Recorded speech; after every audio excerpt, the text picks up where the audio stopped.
IPL 2025 సీజన్లో భాగంగా Gujarat Titans Sunrisers Hyderabad జట్ల మధ్య అహ్మదాబాద్లో జరుగుతున్నటువంటి మ్యాచ్ నెంబర్ 51లో టాస్ ఓడి తొలుత బ్యాటింగ్ చేపట్టినటువంటి గుజరాత్ టైటాన్స్ నిర్ణీత 20 ఓవర్లలో 6 వికెట్ల నష్టానికి 224 పరుగుల భారీ స్కోర్ చేసింది. ప్లే ఆఫ్స్ రేసులో నిలవాలంటే ఈ మ్యాచ్లో ఎస్ఆర్హెచ్ ఖచ్చితంగా గెలవాలి. మరోవైపు పాయింట్ల పట్టికలో ప్రస్తుతం 4వ స్థానంలో ఉన్నటువంటి గుజరాత్ టైటాన్స్ ఈ మ్యాచ్లో గెలిస్తే 2వ స్థానానికి చేరి ప్లే ఆఫ్స్కు మరింత చేరువవుతుంది. ఈ నేపథ్యంలో టాస్ గెలిచినటువంటి ఎస్ఆర్హెచ్ కెప్టెన్ ప్యాట్ కమిన్స్ ముందుగా బౌలింగ్ ఎంచుకున్నాడు. అయితే గుజరాత్ టైటాన్స్ టీంలో టాప్ ఆర్డర్ బ్యాటర్లు అందరూ కూడా అద్భుతంగా రాణించడంతో భారీ స్కోర్ సాధించగలిగింది. టాస్ ఓడి మొదట బ్యాటింగ్ చేపట్టినటువంటి గుజరాత్ టైటాన్స్కి ఓపెనర్లు శుభ్మన్ గిల్, సాయి సుదర్శన్ వీరిద్దరూ అద్భుతమైనటువంటి ఆరంభాన్ని అందించారు. షమీ వేసినటువంటి తొలి ఓవర్లో గిల్ 6 కొట్టగా అదే షమీ వేసినటువంటి 3వ ఓవర్లో సాయి సుదర్శన్ ఏకంగా 5 4లు బాదాడు. దాంతో ఆ ఓవర్లో 20 పరుగులు వచ్చాయి. ఇక కమిన్స్ వేసినటువంటి 4వ ఓవర్లో గిల్ వరుసగా 2 4లతో పాటుగా మరో 6 కూడా బాదటంతో ఆ ఓవర్లో 17 పరుగులు వచ్చాయి. హర్షల్ పటేల్ వేసినటువంటి 6వ ఓవర్లో సాయి సుదర్శన్ కొట్టినటువంటి 4 4లతో కలిపి ఏకంగా 18 పరుగులు వచ్చాయి. ఇలా ఓపెనర్లు ఇద్దరు కూడా పోటీపడి మరీ బౌండరీలతోటి చెలరేగడంతో స్కోర్ బోర్డు వాయువేగంతో పరిగెత్తింది. సో బౌలర్ ఎవరైనా చూడకుండా షమీ కానీ, కమిన్స్ కానీ, ఆ తర్వాత హర్షల్ పటేల్ కానీ ఎవరి బౌలింగ్ అయినా సరే తుక్కురేగ కొట్టారు ఓపెనర్ ఇద్దరు కలిసి. జైదేవ్ ఉన్నత్కట్ వేసినటువంటి 6వ ఓవర్లో గిల్ వరుసగా 2 4లు కొట్టడంతో 6 ఓవర్ల పవర్ ప్లే ముగిసేసరికల్లా గుజరాత్ టైటాన్స్ వికెట్ నష్టపోకుండా 82 పరుగులు చేసింది. ఐపీఎల్ చరిత్రలో పవర్ ప్లేలో గుజరాత్ టైటాన్స్కు ఇదే హైయెస్ట్ స్కోరు.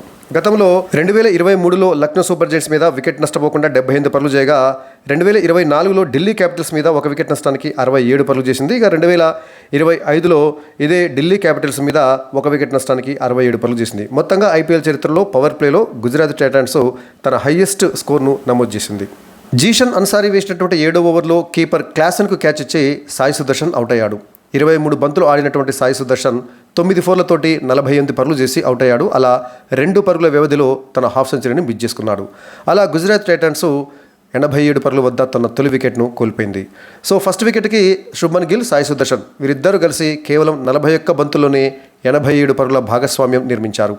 ఇక 3వ స్థానంలో బ్యాటింగ్కి వచ్చినటువంటి జోస్ బట్లర్తో కలిసి గిల్ పరుగుల ప్రవాహాన్ని కొనసాగించాడు. కమిన్స్ వేసినటువంటి 8వ ఓవర్లో కేవలం 4 పరుగులు వచ్చాయి. షమీ వేసినటువంటి 10వ ఓవర్లో 2 4లు 1 6 కొట్టినటువంటి శుభ్మన్ గిల్ కేవలం 25 బంతుల్లోనే తన హాఫ్ సెంచరీని పూర్తి చేసుకున్నాడు. 10 ఓవర్లు ముగిసేసరికల్లా గుజరాత్ టైటాన్స్ 1 వికెట్ నష్టానికి 120 పరుగులు చేసింది. అంటే ఓవర్కి సగటున 12 చొప్పున పరుగులు చేస్తూ వచ్చింది గుజరాత్ టైటాన్స్. ఒకవైపు జోస్ బట్లర్ కూడా పరుగుల వేగాన్ని పెంచగా హాఫ్ సెంచరీ తర్వాత శుభ్మన్ గిల్ మరింతగా రెచ్చిపోయాడు. హర్షల్ పటేల్ వేసినటువంటి బౌలింగ్లో బట్లర్ ఇచ్చినటువంటి క్యాచ్ను కమిన్స్ నేలపాలు చేశాడు. జీషన్ అన్సారీ వేసినటువంటి 13వ ఓవర్ చివరి బంతికి సింగిల్ తీసేటటువంటి క్రమంలో శుభ్మన్ గిల్ దురదృష్టవశాత్తు రన్అట్ అయ్యాడు. అయితే ఈ రన్అట్ పైన కాస్త వివాదం చెలరేగింది. హర్షల్ పటేల్ బాల్ తీసుకొని త్రో చేయగా కీపర్ క్లాసన్ చేతి నుండి బాల్ వికెట్లకు తగలటంతో రన్అట్ అయ్యాడు. అయితే బాలు వికెట్ కీపర్ చేతి నుండి చేజారి వెళ్ళగా కీపింగ్ గ్లౌజు వికెట్లకు తాకడంతో స్టంప్స్ లైట్లు వెలిగాయని చెప్పేసి గుజరాత్ టైటాన్స్ అభిమానుల భావన. సో ఏదేమైనప్పటికీ చివరికి థర్డ్ ఎంపైర్ చాలాసేపు రిప్లై చూసి దానిని రన్అట్గా నిర్ధారించడంతో గిల్ పెవిలియన్కు చేరాడు. మొత్తంగా 38 బంతులు ఎదుర్కొన్నటువంటి శుభ్మన్ గిల్ 10 4లు 2 6లతోటి 76 పరుగులు చేసి అవుట్ అయ్యాడు. 2వ వికెట్కు శుభ్మన్ గిల్, జోస్ బట్లర్ వీరిద్దరు కలిసి కేవలం 37 బంతుల్లోనే 62 పరుగుల పార్ట్నర్షిప్ నిర్మించారు. 15 ఓవర్లు ముగిసేసరికల్లా గుజరాత్ టైటాన్స్ జట్టు 2 వికెట్ల నష్టానికి 162 పరుగులు చేసింది. సో 4వ స్థానంలో బ్యాటింగ్కి వచ్చినటువంటి వాషింగ్టన్ సుందర్తో కలిసి బట్లర్ ఇన్నింగ్స్ను కొనసాగించాడు. జీషన్ అన్సారీ వేసినటువంటి 17వ ఓవర్లో 6 కొట్టినటువంటి బట్లర్ అదే ఓవర్లో చివరి బంతికి 4 కొట్టి 31 బంతుల్లోనే తన హాఫ్ సెంచరీని పూర్తి చేసుకున్నాడు. హర్షల్ పటేల్ వేసినటువంటి 18వ ఓవర్లో బట్లర్ 1 4, 1 6 కొట్టడంతో ఆ ఓవర్లో 15 పరుగులు వచ్చాయి. ఇక కమిన్స్ వేసినటువంటి 19వ ఓవర్లో వాషింగ్టన్ సుందర్ ఇచ్చినటువంటి ఒక సులభమైన క్యాచ్ను ట్రావిస్ హెడ్ జారవిరిచాడు. అయితే అదే ఓవర్లో జోరు మీద ఉన్నటువంటి జోస్ బట్లర్ అభిషేక్ శర్మకు క్యాచ్ ఇచ్చి అవుట్ అయ్యాడు. 37 బాల్స్ ఎదుర్కొన్నటువంటి జోస్ బట్లర్ 3 4లు 4 6లతోటి 64 పరుగులు చేసి అవుట్ అయ్యాడు. ఇక 5వ స్థానంలో బ్యాటింగ్కి వచ్చినటువంటి షారుఖ్ ఖాన్ వచ్చి రావడంతో తను ఎదుర్కొన్నటువంటి తొలి బంతికి 6 బాదాడు. ఇక జైదేవ్ ఉన్నత్కట్ వేసినటువంటి ఇన్నింగ్స్ చివరి ఓవర్లో డ్రామా చోటు చేసుకుంది. ఆ ఓవర్లో 12 పరుగులు చేసినటువంటి గుజరాత్ టైటాన్స్ 3 వికెట్లను కోల్పోయింది. సో చివరి ఓవర్లో తొలి బంతికి 6 బాదినటువంటి వాషింగ్టన్ సుందర్ 2వ బంతికి నితీష్ కుమార్ రెడ్డికి క్యాచ్ ఇచ్చి అవుట్ అయ్యాడు. 16 బంతులు ఎదుర్కొన్నటువంటి వాషింగ్టన్ సుందర్ 1 6 తోటి 21 పరుగులు చేసి అవుట్ అయ్యాడు. ఆ తర్వాత వచ్చినటువంటి రాహుల్ తెవాటియా సైతం వచ్చి రావడంతో 1 6 కొట్టి 5వ బంతికి అనికేత్ వర్మకు క్యాచ్ ఇచ్చి అవుట్ అయ్యాడు. ఇక ఇన్నింగ్స్ చివరి బంతికి రషీద్ ఖాన్ ఉనత్కట్కు రిటర్న్ క్యాచ్ ఇచ్చి అవుట్ అయ్యాడు.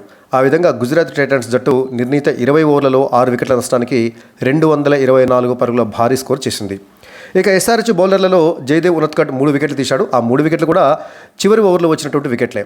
ప్యాట్ కమిన్స్, జీసన్ అన్సారీ వీరిద్దరూ చెరో వికెట్ తీగా మిగతా బౌలర్లందరూ కూడా దారుణంగా విఫలమయ్యారు. ముఖ్యంగా మెయిన్ బౌలర్ మహమ్మద్ షమి 3 ఓవర్లలో ఏకంగా 48 పరుగులు, అంటే ఓవర్కి సగటున 16 చొప్పున పరుగులు ఇచ్చి ఈ సీజన్ మొత్తంలో కూడా షమి దారుణంగా విఫలం కావడం జరిగింది. ఇక హర్షల్ పటేల్ కూడా ఓవర్కి సగటున 13.7 చొప్పున పరుగులు ఇచ్చాడు, అంటే 3 ఓవర్లలోనే 41 పరుగులు ఇచ్చారు. ఉన్నంతలో కాస్త జయదేవ్ ఉనత్కటే మంచి బౌలింగ్ వేశాడు. 4 ఓవర్లలో 35 పరుగులు ఇచ్చి 3 వికెట్లు తీయడం జరిగింది. ఓవర్కి సగటున 8.10 చొప్పున పరుగులు ఇస్తే మిగతా బౌలర్లందరూ కూడా ఓవర్కి సగటున 10కి పైగా పరుగులు ఇవ్వడం జరిగింది. ఇక ఈ మ్యాచ్లో ఎస్ఆర్హెచ్ యొక్క టార్గెట్ 225 పరుగులు. మరి గుజరాత్ టైటాన్స్ బౌలర్లు మరి ఎస్ఆర్హెచ్ బ్యాటర్లను కట్టడి చేసి ఈ స్కోర్ను కాపాడుకుంటారా లేదా చూడాలి. వాస్తవానికి 225 పరుగులు అంటే భారీ స్కోరే.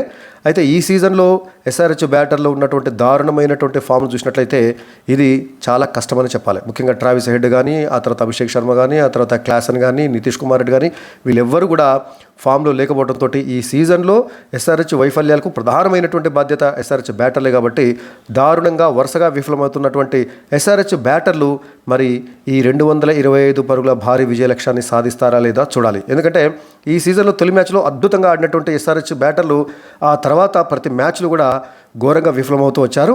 మరి ప్లే ఆఫ్స్ ఆ రేసు నుంచి నిష్క్రమించేటటువంటి ఆ మెడ మీద కత్తి వేలాడుతున్నటువంటి సందర్భంలో కనీసం ఈ మ్యాచ్లోనైనా సరే ఎస్ఆర్హెచ్ బ్యాటర్లు రాణించి ఈ టార్గెట్ని చేజ్ చేసి మరి ప్లే ఆఫ్ సిరీస్లో ఉంటారా లేదా ఈ మ్యాచ్లో ఓడిపోయి ప్లే ఆఫ్ సిరీస్ నుంచి నిష్క్రమిస్తారనేది మరి కొద్దిసేపట్లో తేలబోతుంది.